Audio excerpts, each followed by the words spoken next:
Ketegangan antara Rusia-Ukraina kian berdampak bagi negara lain. Terakhir, Amerika Serikat meminta warga negaranya untuk meninggalkan Ukraina secepat mungkin. We encourage all American citizens who remain in Ukraine to depart immediately. Langkah Amerika Serikat disusul oleh negara lain seperti Inggris dan Jerman. Indonesia sendiri sejauh ini masih berjaga-jaga.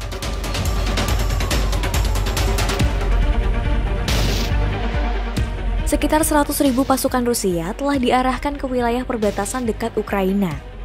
Presiden Rusia Vladimir Putin terus membantah bahwa negaranya akan menyerang Ukraina. Upaya diplomatik dilakukan agar skenario terburuk dapat dicegah. Amerika Serikat dan Perancis misalnya mengajak Putin untuk berdialog. Namun, langkah itu tak membuahkan hasil signifikan. Apa yang sebenarnya terjadi antara Rusia dan Ukraina? Konflik Rusia-Ukraina tak bisa dibaca secara tunggal, salah satunya karena sudah berlangsung sejak bertahun-tahun silam. Ukraina merupakan pecahan dari Uni Soviet yang memerdekakan diri pada Agustus 1991. Ukraina tumbuh menuju negara demokratis dengan roda pemerintahan yang telah dijalankan oleh 7 presiden. Selama 3 dekade merdeka, Ukraina mengalami 2 gejolak besar-besaran yang terjadi pada 2004 dan 2014.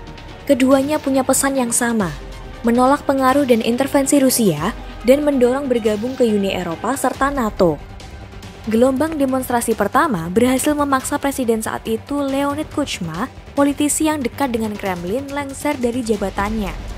Rezim Kuchma dinilai korup dan kerap menyalahgunakan kekuasaan. Sedangkan gelombang masa kedua kelak dikenal sebagai Revolusi Maidan menewaskan 70 orang. Dan membuat presiden kala itu yang dekat pula dengan Rusia, Viktor Yanukovych, dimaksulkan. Ia menyebut langkah itu percobaan kudeta, sebelum kemudian kabur dari Ukraina. Putin kerap mengeluarkan klaim bahwa Rusia dan Ukraina adalah satu identitas. Klaim semacam itu yang kemudian dipandang banyak pihak jadi justifikasi untuk melakukan hal-hal yang di luar batas. Seperti menganeksasi Crimea yang sebelumnya masuk teritori Ukraina pada 2014. Proses aneksasi ini tergolong berdarah, lebih dari 10.000 orang tewas. Upaya menguasai Ukraina kian gencar dilakukan Putin pasca aneksasi. Mulai dari menyebarkan disinformasi hingga serangan cyber yang bikin kerugian ekonomi cukup banyak. Analis dan lembaga think tank menegaskan aksi Putin beberapa waktu terakhir mengindikasi bahwa ia tak ingin kehilangan Ukraina yang cenderung merapat ke barat.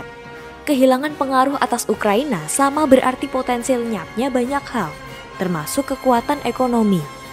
Cadangan minyak dan gas Ukraina contohnya, masing-masing 395 juta barel dengan 349 miliar meter kubik. Ukraina juga memainkan peran strategis sebagai penyalur gas dari Rusia ke pasar Eropa.